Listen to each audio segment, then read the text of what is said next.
Hi, ഞാൻ Muhammad Shamil. Last 4 months ആയിട്ട് ആഡോസ് അക്കാദമിയിലെ വീഡിയോ എഡിറ്റിംഗ് സ്റ്റുഡൻ്റാണ്. ഇൻസ്റ്റഗ്രാം ആഡ് ത്രൂ ആണ് ഞാൻ ആഡോസിനെ കുറിച്ച് അറിയുന്നത്. എന്നെ സംബന്ധിച്ച് ഞാനൊരു ഗ്രാഫിക് ഡിസൈനർ ആയിരുന്നു. സ്കിൽ ഇമ്പ്രൂവ്മെൻറ്റിൻ്റെ ഭാഗമായാണ് ഞാൻ വീഡിയോ എഡിറ്റിംഗ് പഠിക്കാൻ തീരുമാനിച്ചതും ആഡോസ് അക്കാദമിയിൽ ജോയിൻ ചെയ്യുന്നതും.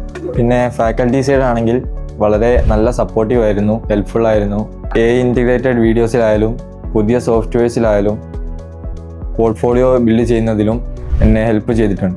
ജസ്റ്റ് തിയറി ക്ലാസ്സുകൾക്ക് പുറമെ പ്രാക്ടിക്കൽ ക്ലാസ്സുകളിലും ലൈവ് സെക്ഷനുകളിലും നമ്മളെ തന്നെ പ്രസൻറ്റ് ചെയ്യുന്നതിലും വർക്ക് പബ്ലിഷ് ചെയ്യുന്നതിലും വെബ്സൈറ്റുകളിലായാലും ആഡോസ് അക്കാദമിയിൽ വന്നതിന് ശേഷമാണ് ഒരു പ്രോപ്പർ ഐഡിയ ലഭിച്ചത്. ഞാൻ ആഡോസ് അക്കാദമിയിൽ വന്നതിന് ശേഷമാണ് നല്ലൊരു പോർട്ട്ഫോളിയോ ബിൽഡ് ചെയ്യാൻ സാധിച്ചത്. ജസ്റ്റ് ഒരു ഗ്രാഫിക് ഡിസൈനർ ആയിരുന്ന ഞാനിപ്പോൾ ഒരു വീഡിയോ എഡിറ്റർ കൂടെയാണ്. സോ ആഡോസ് അക്കാദമിയിൽ ജോയിൻ ചെയ്തതിൽ ഞാൻ സാറ്റിസ്ഫൈഡ് ആണ്, ഹാപ്പിയാണ്.